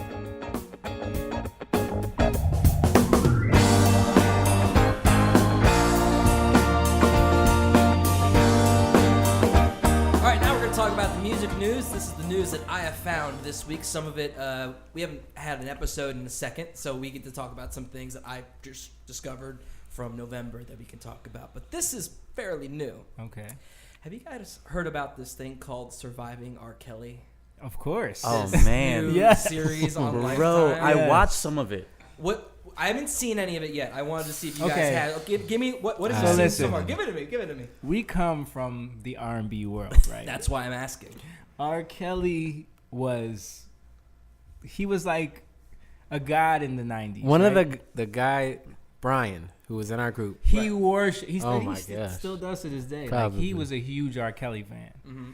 But I remember in like 1997, 1998, because he married Aaliyah, and she was underage at the time. And I remember like stories coming out back then about him going to high schools and trying to pick up girls at high schools. Like the rumors were out there already. Yeah. So that's why it was like shocking to me that everyone's so surprised about this. She was like 14, When they got married, I don't know. She think might have been like 16 when 16, they got, but I think she was 14 when they got when she got. together, like, Yeah. She got with I him. didn't know that story. Yeah. I didn't know she Yeah. was that young. Yeah. Yeah. And it's like a trend, yo. Like So Yeah. so that was like his thing. He would go to high schools and kind of. Yeah, scout girls. Scout. I think I didn't watch it, but everyone's been telling me about it. So it's like they were saying that like my wife was watching it, so Of course. I was. she loves that stuff. That's his excuse to watch it. Yeah. My wife My was wife watching loves it, it. and I was in the forced. room. So. I was forced to watch it. I was forced to watch the. No, you know what it Kardashians is. Like last I'm doing stuff, and she's watching it, and I get drawn in. I'm like, Yeah. yo, this is crazy. Yeah, but we knew it was crazy already, right? Like Yeah. like the sex tape came out. Mm. That was like That was- 2002. Yeah. Yeah, but dude, like it's crazy how like people just don't want to believe it. Like his fans, they would like he had the case, right? That's a different story. I think you're talking about like the issue with people idolizing celebrity. Mm-hmm. You know what I mean? But we knew like it's clearly him in the video, right? So like I'm sorry. I'm just reminded by the Dave Chappelle skit. I need two forms of ID. Oh yeah. Have you ever seen that? Yeah. Yeah. Yeah, it's crazy. Yeah, he has a problem. He really does. So in this article that I found, it says they have over 50 interviews Right. of women coming forward and Yeah. talking about Yeah. R. Kelly. Do they? Well, you've seen it, so have they? I saw a part of it. I didn't watch all of it. She's seen like the latest. Have they gone in depth in like each one of these girls' like stories? They Or it kinda interview seems they like that? they interview like they interview certain they interview different girls. Yo, this dude had women living with him. He still does. He still does? He still does. There's Multiple. They said that there's girls that have not spoken to their parents since 2016 that still live with him to this day. Yeah, there's a mom that she was talking, she wanted to get her daughter back or something like that. But I didn't know it was still happening. It's But- the R. Kelly cult. Yeah. just about to Yo, say. Yeah. it pretty much is a cult. Yo, he has all these women brainwashed. living in different sections of his house. So apparently they would text each other because they're not allowed to do anything unless they ask him. Like they would text each other trying to, yo, meet me at the left wing of the mansion. They live in a mansion. And they keep track of where he is. They text each other like he's in the Yes. living room. We can go to the right. No, wing. they would try to meet up. They would try to meet up to Okay. like I'm gonna go be here at this bathroom. At this Meet time. up for what? Just to talk? Just to talk, to try to Cause like. dude, they're prisoners, man. They can't. They gotta ask him permission to eat, to go to the bathroom. Yeah. Are you serious? Yeah. They need to be like my mom and escape. I was about to right? say this is all connected. Come Your on, mom's man. got to go to the R. Kelly compound and be like, "You son of," Yeah. and just break them all out. Your mom will be a savior. This is I just think about it crazy. as a father. I have 2 daughters, so it's like thinking about that. Like, you would have to have an army to stop me from getting my kids from your house. yeah, man. I'm sure you guys would be outside the gates, like screaming, doing it, whatever you could, climbing the fence. Yeah. It wouldn't matter. You're all fathers, right? Yeah. I'm Yeah. driving my car straight through the front door. That's what I'm doing. Oh, And then I'm getting Yeah, out. dealing with some dealing with the weapons. cops later. Like, Yeah. come on. stay out of Jersey, R. Kelly. That's a threat. No, that's crazy. Did they talk about? Actually, let me ask you guys this, because you'll know the story. I'm a little ignorant when it comes to the R&B scene, or at least the stories. The closet thing. Trapped in the Is closet. that Trapped in the real? closet. Yeah. Well, no, that was like What a the- whole. You mean, was it a real thing? Was that like a real thing? No, Like- no. Oh, okay. No. Well, Wait, you wait. don't know if What it's. are we talking about? You're talking We about, talking the, about the art- songs that he did trapped in the closet? Or Yeah. what are you talking about? Have Yeah. you ever seen it? Like The what? He had like a. he whole had like this whole mini series. Yeah. It was like an opera, like a. I've called it heard an of opera. Yeah, a hip hop. It was opera. so stupid. It was. It was so retarded. stupid. Yeah, I don't know what he was trying to do at that time, but I mean, when you think about I'm not an R. Kelly fan, so The I'm music very that Can't biased. tell. the music that he was doing, like he's got these songs, like when you listen to them now, knowing the context of what he's up to, is like seems like you're ready. Like it just sounds so much more. Wow. Sounds Yeah. sounds kind of Yeah. rapey there, guys. Seems Sounds like a you're little ready. rapey now. There's another level to this. Yeah. Yeah, like you getting your period yet? Yeah. Whoa. I mean, yo, that's what it is. seems man. like you're ready. That's Yeah. Oh, that puts Yeah. it. Yeah, he's talking about a young girl, Exactly, like yeah. Yeah. It's, All right. it's sick. We're gonna move on. yeah. I It's not funny at all. Speaking It's- of periods, let's talk about Susan Boyle. So, Okay. so Susan Boyle's back. She's back in the news. Did you know that you guys watch America's Got Talent at all? We actually were gonna be on that show one time. No way. So Yeah. so was I Really? with Yeah. another band. Yeah. What were you guys like doing? Just the trio or as a group? No, it was There 4 was of us 4 at of that us, time. yeah. Oh, okay. Yeah. So Yeah. was it Brian that was no? It was Pete that was Pete still in the group. We auditioned doing Bruno Mars, "Just the Way You Are." Mm-hmm. got a With me- standing O. With me playing at the piano in front of we literally did it like acoustic style. Yeah. like, with I think it was Sharon, Howie. And the Pierce. Yeah, Pierce. Was it Pierce? Yeah. Yeah, the British dude, right? What's that his name? Yeah, it was, Pierce? his, Yeah. it was So- one of those Yeah. British names. Pierce, not Morgan. It was It just was that- Pierce Morgan, wasn't it? Yeah. I think that's right. yeah. Yeah. But that's funny because when we did it, we had the same judges. Oh, It might yeah. have been like Was it in New York? Did you go to New we York? did the New York. We did. We the, might have been there. Might have- What theater would it have been? It was a theater, yeah. Yeah. We did Chasing Pavements by Adele. Oh. It was my buddy Ty. It was, the band was Ty James and the Exchange. We also got a standing ovation the minute we hit the chorus, and we got every one of them said go except for Pierce. He's like, I don't like the arrangement, and he What? said some kind of messed up stuff. Wow. And so wasn't he the one that He said was the one because No, it was Sharon. Sharon- They all Yeah. liked us. oh 'cause- Sharon Osbourne. Yeah. They Okay. because they ended up putting us through. They But- did us too. Yeah. Okay. Did you get the call that said like you're not going? No. Okay. We got the contract and said we're not going. we're not Oh, okay. like this shit is crazy. Yeah. Because Yeah, they own you, we right? had already done a show before that. We did an MTV show. It was like a singing competition show that we were on for months, Yeah. and we were the finalists on that show. We came in second place again, and You in second place. it's- You're not bitter. Listen, not at all. But we had just came off of doing that, and then America's Got Talent called. So they called us to go to audition. Okay. So we went because they were like, you guys don't have to go through the first rounds. Just come to audition in front of them, the judges or whatever. We did that too. You walk by the entire line. Yeah, you yeah. go right to the producer's room. People are like, yeah. So we did, and they told us to do that song. So we're like, or I think they gave us a list of songs to pick from. Yeah, that was the least of the. They annoying. try to make us do Black and Yellow, if I remember correctly. Black and yellow. Black and yellow. Mhm. That song? What? They tried to make us do like a chiller vocalist, like a singing version of it, and we were like, "Have you heard what we do?" Yeah. Well, what you guys sing again? It was the Just the Way You Just Are the by Way You Bruno Are. Mars. Yeah. Yeah. So we did it straight up, like all these harmonies. We changed the Ha- arrangement.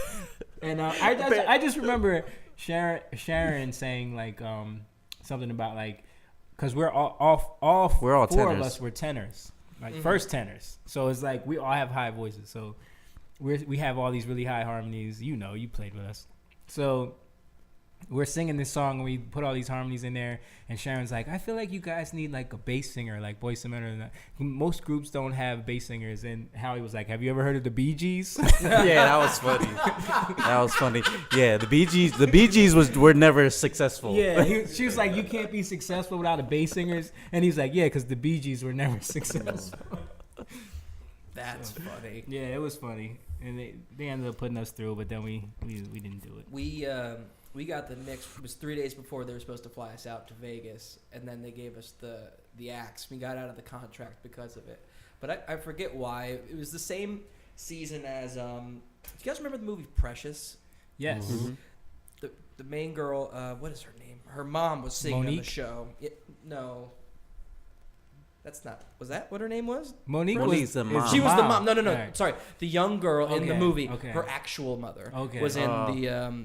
was in the show as like a surprise, and she was kind of like, you have to make a story up for these shows, and that was like Yeah, the main right. story of the Mm. season, and like they only had or at least the producers told us only like a certain amount of slots for musical acts, and It's always some. it might have been straight up a lie, but No, it was just it's probably true, but it's always some stupid magical BS.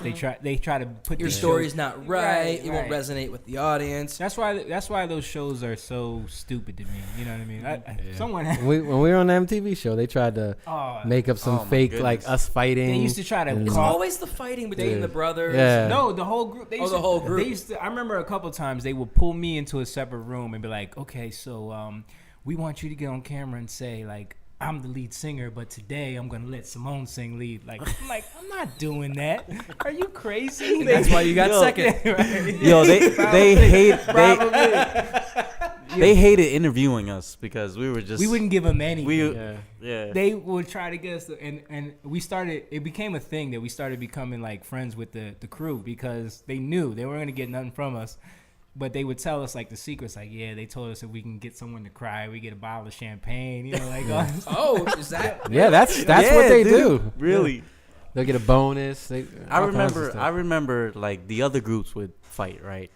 You know. They'll play into it, and they become They would fight, but they would try to interview us to like, so what happened? Like, Yeah. you should don't go know. and talk to her. Yeah. I'm like, nah, dude, like, nah. It's not my thing. yeah. See what my contract says. You see this line here? Yeah. Oh man, They're funny. are you guys Oh, wait, we're talking about Susan Boyle. not the Susan movie. Boyle, That's right. right. Susan She's Boyle. back. They have a whole new spin-off of America's Got Talent now. It's called The Champions, and now they have to all fight each other, which is they sing against each other. Mm-hmm. How many different ways do you think they can spin one show just to make so much money? Listen, as long as there's, People will watch it. as long as there, No, your are- wife will watch. My wife will watch Exactly. it. That's what I was about to say. As long as there's wives No, and she does. mothers She- that want to call a phone number and vote for shit, they're gonna have They're spin-offs gonna of this listen show. to my. Yeah. They're gonna listen to my opinion. I know what I'm talking about. I can spot And we a just singer. lost. We just lost all our female viewership. Listen, my mom is one of those people. Okay, she watches all Don't those use your shows. mom as like an excuse. She watches. She's always showing me clips from The Voice. I'm like, Mom, I don't care. So you just sing like them. I'm good. We love you, Mom. We love you. Are you guys jam band fans at all, or anything in that vein? I mean, A little bit. a little bit. Jake used to be a Dave Matthews Band fan. That's not really a jam band. They are. They're a jam band. Well, hold on. Mark will weigh in. Mark, Kind of. Yes. do you think Dave Matthews should be considered a jam band or Dave Matthews Band? Now, yes. 90s Dave Matthews, no, definitely not. Yeah, but like, exactly. But like now, yeah, for sure. Okay, That's how he stays relevant. Is he's a jam band. Right. Mm-hmm. Well, your big theory is that bands start in whatever genre they start in, and then they all move to jam band. Yeah, if you want to stay around for 25 years, you have to become a jam band at some point. That makes That's sense. right. I see that. Yeah. Right, you're no longer relevant. So he's like, I could play a little too. I love like Dave's first. I just called him Dave. Dave, Jesus. you're such a I love, hippie. I love his like first his '90s record, like Under the Table and Dreaming and Ants Yeah. Marching and that That shit. was the one he so bought. good, man. Crash, that album's so Yeah. good. And then he became a jam band. It's like, why? Well, the reason why He's selling out, stadiums and shit still. he's so. doing his thing, he's back on tour, I think, again.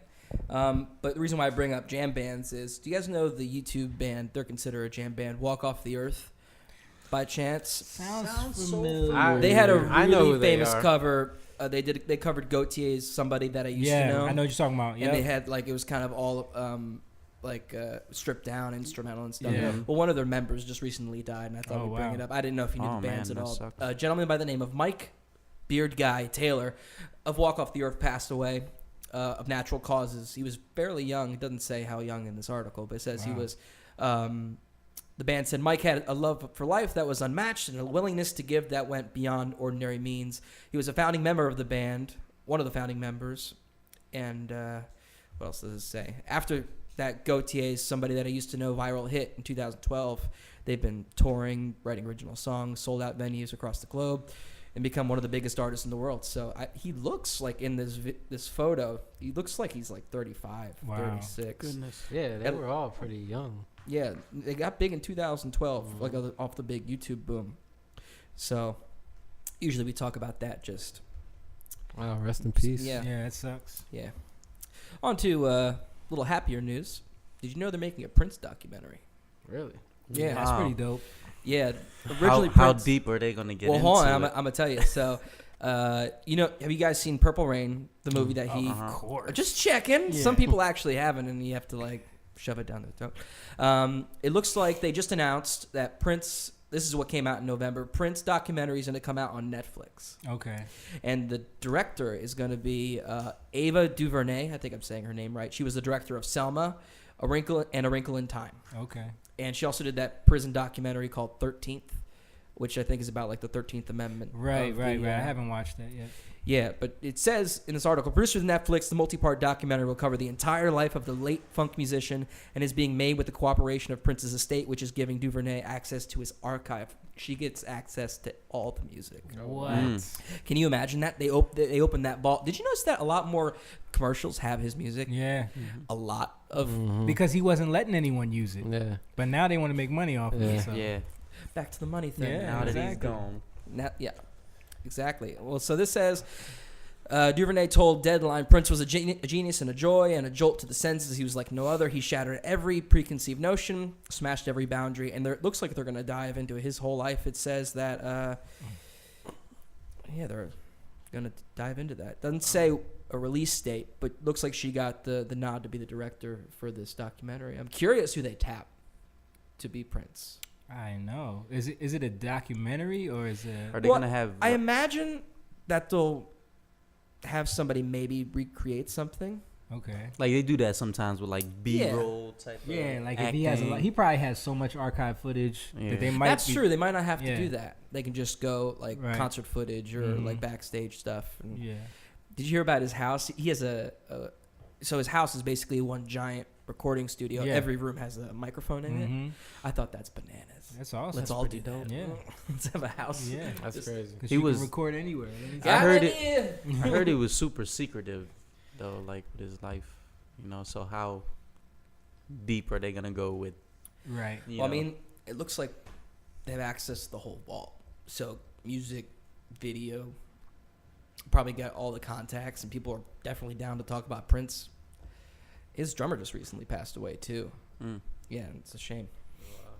But yeah, so I'm nervous that that's gonna be bad when Netflix puts it out. Netflix been pretty on point lately, man. Yeah, They've been killing it with Netflix- some of the shows. Yeah. Some stuff is. Have Yeah, y'all watched the new Bird Box movie? I'm nervous about it. I don't like it. You hated it? Dude, I'm with you, man. I don't like it. Everyone It's loves like a- this thing. Did you and see it? They love it. No, I haven't seen it yet, but it's on my list. Is it not good? Is it? It's Well, not that it's don't, not don't good. go by what I say. It's not that you it's know. not good. It's a watchable movie. It's Is it like straight up horror, or is it like kind of It's like a kind thriller? of, but kinda- It's like a alien-y. It's like a mystery. it's kind of like Did you watch Quiet Place? yeah. Quiet Place was awesome. That was Quiet awesome. Place was That was awesome. a So great it's like Yeah. trying to be that. Like, yeah. Yeah. Yeah, You know they're what trying I to mean? make another one of those But too. it's being blind Yeah. instead of not talking. You know what I mean? Yeah. It's on my list, but I've been kind of avoiding it. You know what I mean? Yeah, 'Cause yeah, there's yeah. other That- shit to watch, but- I Yo, skimmed through it. I saw a meme after the Eagles won, yeah. right? Oh, Cody yeah. Doink, Cody doink. Cody Parkey missed the field goal. They put Sandra Bullock's head with the mask with him kicking it. I was dying. No, but on another note, have you heard about these people doing the Bird Box challenge? No. Are you kidding me? What What is is the it? Bird Box challenge? It's one of these stupid challenges they're doing on like Instagram, you know, where people are doing everyday stuff blindfolded, and they're like going around like, you know, Oh my goodness. going, you know, just like regular stuff. Like I can't, man. it's insane. People are like ending up in the hospital because they're like running into walls and like it's just my like goodness. getting hit by cars. Like it's crazy. Sandra Bullock. They're doing it with their kids, like blindfolding their kids and stuff. Yo, I can't. We're moving on. I can't. cut it off. I can't talk about it. All right. Now we're going to talk about last five. Okay. Which is the last five things you've been listening to. There are three of you. yes. So whip out your phone or whatever, your Spotify's or whatever. And we'll just try to be not quick, but brief. And kind of give like a quick explanation like why you're listening to that thing. Bro, the Bird Box soundtrack is up on your phone. No, these guys would know. You already know what his. Oh no. Sade's Lovers Live. You haven't rolled yet. Are we all rolling? Okay, cool. All right, now we're going to do what's called Last Five. We're going to talk about the last five things that these gentlemen have been listening to, and they'll all be tagged in the Spotify playlist. Probably more singles than full albums because this is going to be long. There's three of you. All right, let's start with Moon. What do you got? What are your last five? Like I was saying, Sade's Lovers Live. They would know because we actually when we used to work out at my house, that's all I would play was Sade's was always Lovers Live album. You know. What else you got? Give me the other four. That's one. Give me R&B, my R&B playlist that I listen to all the time. nice. It has pretty much everything on Well, there. give me four things off of there. Sunshine, Enchantment, Mint Condition. Yeah. If you love me, That's my song. Someone to Love, John B. Mhm. Kim. Kim. They don't know who You know any of these Kim people is? are. He's like, They're all gonna be tagged. He's I don't, but see, that's why this podcast exists. I can't stop loving you by Kim. I listen to Jutaun. You know what's funny is that we have. I listen to old Jutaun. Let Me In all the time. That's on my playlist. All right, Jake, what you got? Give me the last All right. five. So there's a girl we do stuff with. Her name's Joy Ike. That's a little too much information. Do shows with. Okay, let me say that. Yeah. Sorry, do stuff wives. with. Yeah, I have a wife. Joy Ike. Let me see. Her album's called Bigger Than Your Box. I'm trying to get to the song. Assurance. That's one of her songs that I've been listening to all the time. Okay. Let me see. Gary Clark Jr. The best. What song? Numb. That's Okay. like I've been having that on repeat. Yeah. I've been kind of jiving him to his, was it the Robert Johnson stuff? Didn't he do like an old school blues record? He did like Yeah. yeah. That's the one he's talking about, I think. Is that the same record? No. He just put out some stuff. Oh, did he? He actually put out a cover. I was just listening to this and I can't remember the name of it. If only we had a magical black box to look it up on. Don't you hate when you that you know holding? a song and it's right there but you can't think of it? Yeah. Anyway. Well, when your phone's on airplane mode. you Ah, can't look Yeah. that's true. We didn't give you no True. Wi-Fi. That's right. That's why. Yeah, and I'm bad with names of songs, so now I can only see the album. It's all right. So Give me yeah, like 2 more. Lord Huron. Okay. Know who that is? Yeah, I know the. Okay. Yeah. Yeah. Brother. I don't know too many of the tunes. Brother is one of the songs. I want to make that song. I was talking to you about that. it up. Yeah. Like, I would love to hear that in like a remix, like a rapper Mhm. doing some kind of sample over that. That would be really cool. That'd be cool. Yeah, it's an idea of mine. Are you guys sampling anything in your stuff these days, or is it pretty much just all original? No, it's all. Didn't you sample I sampled a little Bob Marley in the Young Lion remix. right? Yeah. Okay. Yeah. That's coming out soon. I hope to hear that. Yeah. All right, what you got, Jamie? Okay, so my stuff is up. It's mostly our stuff because I've been listening to all the mixes and stuff like that. Yeah, but give me some other stuff. Let me Other look. J. Cole, K.O.D. Mm-hmm. That whole album I've been listening to.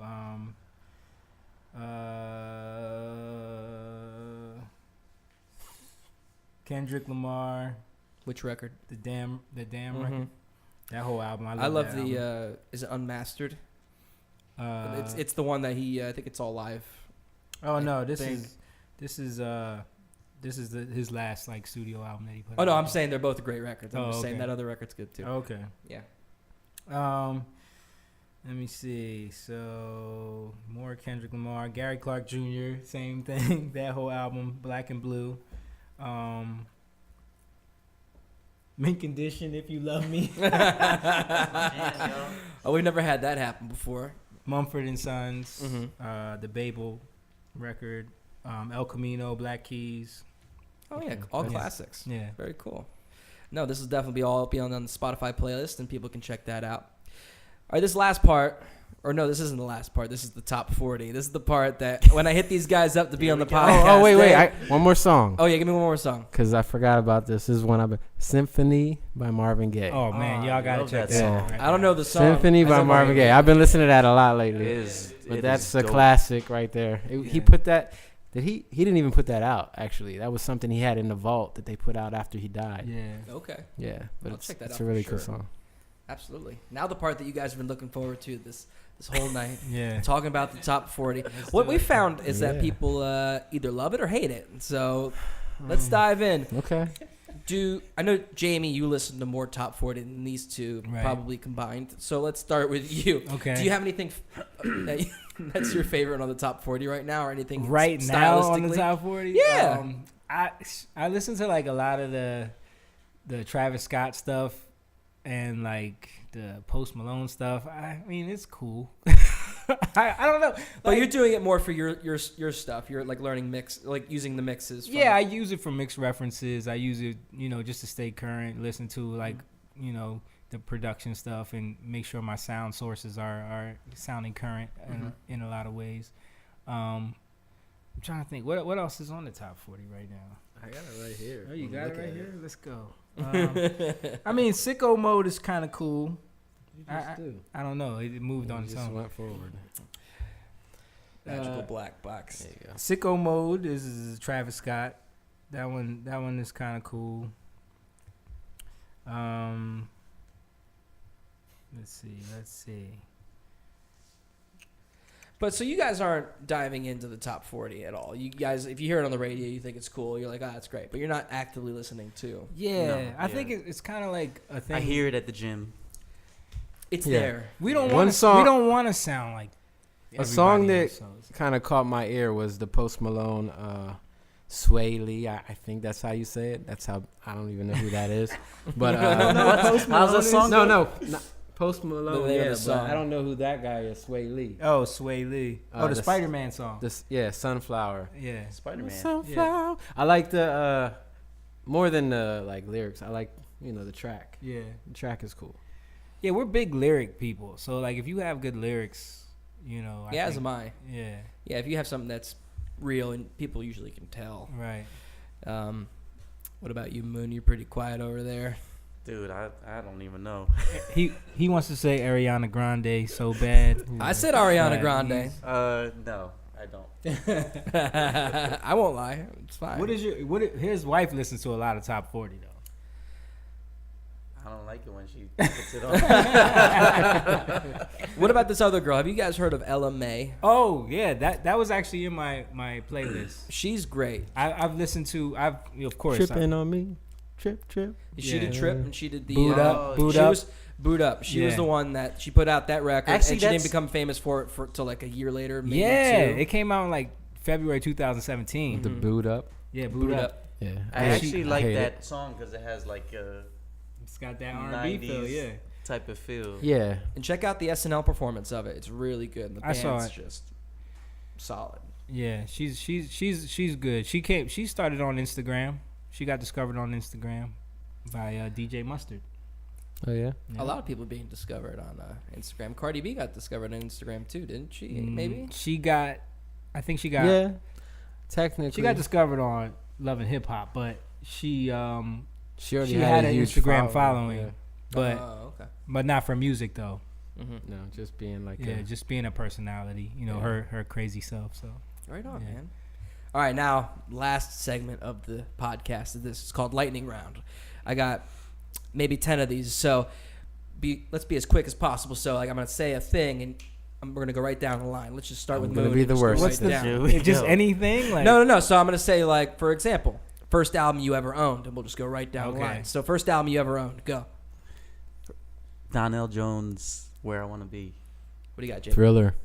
That's a good one. First album I ever bought myself that with you my ever own bought money? for yourself, that you owned. It was yours. Nas, It Was Written. That's a great one. All right, first show you ever saw, first live concert. Lauryn Hill. That's a great first Yeah. concert. Okay, Jake. I mean, the Dovels. Yeah. I guess. 'cause How my young were dad- you when you saw the Dovels with you? 5. Yeah, probably Y'all younger remember than that? that. huh? Yeah. All right, last show you saw that you weren't a part of. Oh, Game of Thrones. No, I mean like last. What? yeah, Dude, I didn't know you were an actor, bro. Last music Music show show. Oh, music show that I wasn't a. where you were not involved. It was a music show. It was No, a no, but like going to see somebody. Yeah, it was a orchestra playing the Game of Thrones. Okay.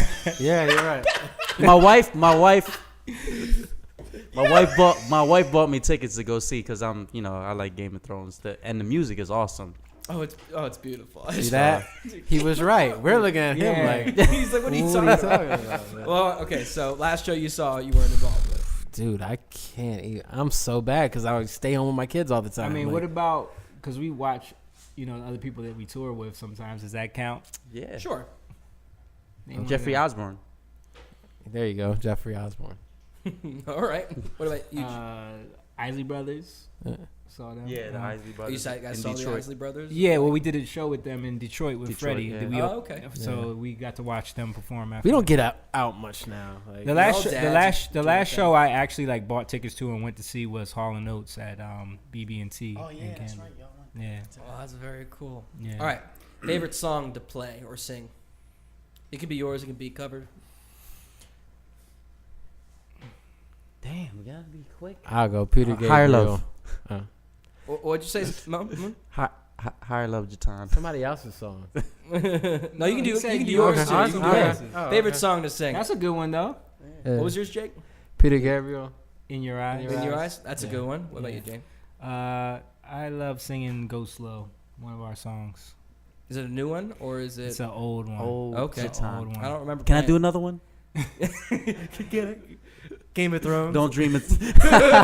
Don't dream is over. I love singing that song. By Crowded House. Yeah. All right. Least favorite song to sing or play? Electric Slide. That was Jamie. Fair enough. What do you got, Moon? I don't. Any whack cover. Yeah, like Yeah. we used to do casinos. We used to do casinos. and like Oh, 3 Mark hours An- of cover music. So No it's offense, like, Mark Anthony. I need to know. I need to know. What do you got, Jake? Will Smith, Miami. That's a good one. Where did that Once go again, from? no offense. He's been thinking about it Dude, this whole time. All right, favorite local artist that you think hasn't been heard of and they deserve to be known. Jake mentioned her, Joy Ike. She's amazing. Okay, you got Jake. Yeah. Joy Ike, Zeke Burst. Yeah, Zeke is dope. I'm not gonna steal y'all, so I'll say I Kid Out. Yeah. Who's that? Butch. Butch. Oh, that's right. That's his Yeah. name. My bad. Sorry, Butch. My bad. All right, guilty pleasure artist or album. Guilty pleasure. Guilty pleasure. Go ahead. You first. Something you're embarrassed? Yeah, something that you're Something you're embarrassed that you could be embarrassed by. If you're not embarrassed by anything, then I guess it doesn't apply to you. I don't. Don't have any. Will That's Smith, another stance to Will have. Smith, I love summertime. Is my. Is that a guilty pleasure? If you Hey, if you feel guilty, If you about feel it. guilty about it, but I you don't. say whatever. I really don't. I don't have one. Okay, I mean, I guess I'm supposed to feel guilty for liking Coldplay. that's a guilty pleasure. Because they of sing mine, about too. nothing. Yeah, they're People always- make fun of that. So I've noticed that I play a lot more churches these days, and I keep finding that all the church music and Coldplay start to sound the same. yeah, And I'm just like, did you guys really just steal like that sound and just make it secular? Right. Like, anyway. I mean, but it's really all. It's so funny how most of his songs are the same song. Yeah. Anyway, favorite album of all time. Favorite album? Mhm. Lovers Live. Listen to that. Live. By Sade. All right, what do you got, Jake? I'm gonna say Marvin Gaye. What's going on? That's a great one. What do you got, Jake? I'm gonna say Marvin Gaye also, but I'm gonna go to In Our Lifetime, which is like was supposed to be the follow up to What's Going On, but it was released before it was done. But it's an amazing record. Like, Okay. I'll check that Yeah. out for sure. Favorite artist of all time? Or your biggest influence right now? Wow. that's so hard. That's to so pick, hard, man. I know. Right now. It's like saying your favorite. Or who's food your of all biggest time. influence like right now? Like who's your piece de resistance right now? Jesus. Jesus. It could be Jesus, sure. He was an artist. He was an That's artist what in his own way. inspires me, man. I'll steal that too. Jesus. He was kidding. You're legit. Okay, sounds good. No, I'm No. serious. Are you No. serious? I thought you were kidding. I'm s- Okay. I'm kidding and serious. Kidding because he's not an artist, but serious because that inspires me. All right, sounds good. Yeah. Yeah, I don't. You can't just name one. Yeah, like. You can't even give me one, like one of your favorites. One of them. Marvin Gaye? Yeah, I'm gonna go Marvin Gaye, man, or Quincy Jones. Oh yeah, you've seen the new Yeah. documentary yet? Yeah, I haven't yet. It's on my list. I mean, Cute. Marvin Gaye. The thing with Marvin Gaye for us is he was just like the epitome of a singer. You know, he could do it all, and he was His very, mic technique very well was trained. ridiculous. Mhm. Yeah, his mic, dude used to rerehearse laying down. I saw the video. And- the couch video. Yeah. and he wrote music that he was passionate. Yeah, about. yeah. He went away from the cheesy stuff that Berry Gordy was writing to write the stuff that he really was passionate about. And even though Berry Gordy didn't believe in it and didn't want to put it out, it still ended up being his biggest music. Mhm. Yes. All right, what's your next show that people can go see? We will be at the Barbary on January 19th, Saturday night show with Joe Kenny, and who else is on that show? You can find that on their website. Where else can Yes. people find you? Find us On the internet. on all the socials at Jutaun, Jutaun, and Is it just Jutaun.com? Jutaun.com. All right. Well, thank you, boys, for coming in. Thanks for having us, man. We appreciate you It's guys. been a great time. You can come back for a beer anytime. All right. Yeah, man. Thank you. All right. Cheers.